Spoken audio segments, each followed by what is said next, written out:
Saya ketemu dengan Bu Megawati. Alasannya masuk akal, meskipun itu bukan satu-satunya alasan. Pak Mahfud, kata Bu Mega, kami setuju tuh undang-undang perampasan aset kartel, bagus katanya. Tapi kalau sekarang itu diberlakukan, itu akan terjadi korupsi lebih besar karena polisi dan jaksa itu bisa menggunakan undang-undang itu untuk memeras orang agar asetnya tidak disita, diberi surat bersih tapi bayar sekian. Dan itu betul memang.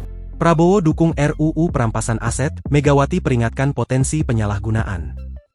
Mantan Menteri Koordinator Politik Hukum dan Keamanan, Mahfud MD, menceritakan peringatan dari Megawati Soekarnoputri terhadap potensi penyalahgunaan rancangan Undang-Undang Perampasan Aset.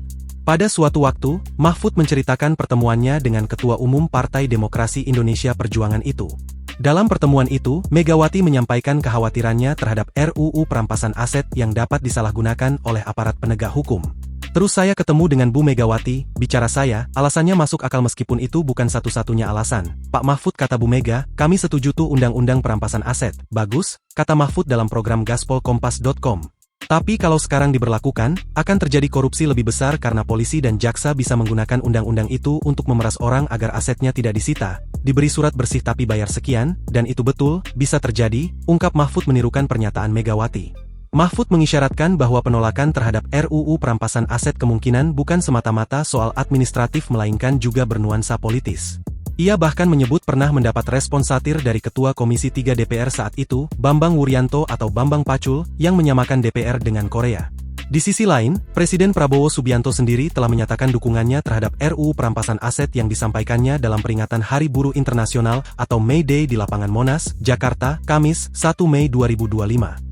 Di hadapan ratusan ribu buruh yang hadir, Prabowo menegaskan dukungan terhadap RUU perampasan aset untuk melawan koruptor. Prabowo pun melanjutkan seruannya dengan mengajak buruh untuk bersama-sama melanjutkan perlawanan terhadap korupsi di Indonesia. Sementara itu, anggota Komisi 3 DPR, Nasir Jamil, mengungkapkan bahwa DPR berencana membahas RUU perampasan aset pada tahun depan atau 2026. Ia dibahas tahun depan, kata Nasir di Kompleks Parlemen Jakarta, Selasa, 6 Mei 2025. Nasir beralasan Komisi 3 saat ini tengah fokus dalam pembahasan revisi Undang-Undang Nomor 8 Tahun 1981 tentang Hukum Acara Pidana, KUHAP. Sedangkan RUU perampasan aset dapat dibahas setelah KUHAP selesai dan disahkan menjadi undang-undang yang baru. Ya mudah-mudahan selesai hukum acara pidana, kita akan masuk ke RUU perampasan aset, ujar Nasir. Download Tribun X sekarang, menghadirkan lokal menjadi Indonesia.